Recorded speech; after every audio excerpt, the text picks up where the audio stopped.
રાજકોટમાં વ્યાજખોરો સામે રાજકોટ ગ્રામ્ય પોલીસની કાર્યવાહી। વ્યાજખોરીનો ભોગ બનેલા લોકોને તેમની વસ્તુઓ પરત અપાવાઈ। કુલ 1,05 લાખથી વધુનો મુદ્દામાલ પાવ્યો પરત। સુલતાનપુર પોલીસની વ્યાજખોરો વિરુદ્ધ કાર્યવાહી। વ્યાજખોરો વિરુદ્ધ એક ફરિયાદ બાદ 90 ફરિયાદ સામે આવ્યા હતા। તમામ ફરિયાદીઓને પોલીસે વ્યાજખોરીના ત્રાસમાંથી મુક્ત કરાવ્યા। વ્યાજખોરોના ત્રાસમાંથી મુક્ત કરીને મુદ્દામાલ પરત અપાવ્યો છે। તેરા તુજકો અર્પણ આ કાર્યક્રમમાં વસ્તુઓ પરત અપાઈ। મળતી માહિતી મુજબ એક ફરિયાદીએ મેડિકલ ઇમરજન્સીમાં જરૂર હોય વ્યાજખોરો પાસેથી 40,000 રૂપિયા વ્યાજે લીધા હતા।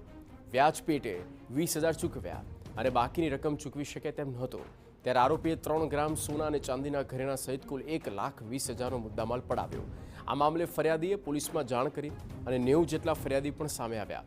હાલ પોલીસે તમામનો મુદ્દામાલ પરત કરાવ્યો, જેમાં સોનું, ચાંદી, દસ્તાવેજો, વાહનોની આરસી બુક અને ચેક પણ છે। આ સાથે ફરિયાદીઓએ પણ પોલીસની કાર્યવાહીની પ્રશંસા કરી છે। સોનાની કિંમત કુલ 180.65 ગ્રામ, જેની કિંમત આશરે 27,48,000 છે।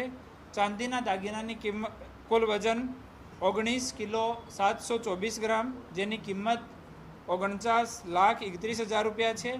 અને જમીન, મકાન અને પ્લેટના દસ્તાવેજો અને વાહનોની આરસી, જેની આશરે કિંમત 29 લાખ રૂપિયા છે અને સહી કરેલા કોરા ચેક છે। આમ કુલ 1,05,79,450 રૂપિયા લગભગ કિંમતનો આ મુદ્દામાલ છે।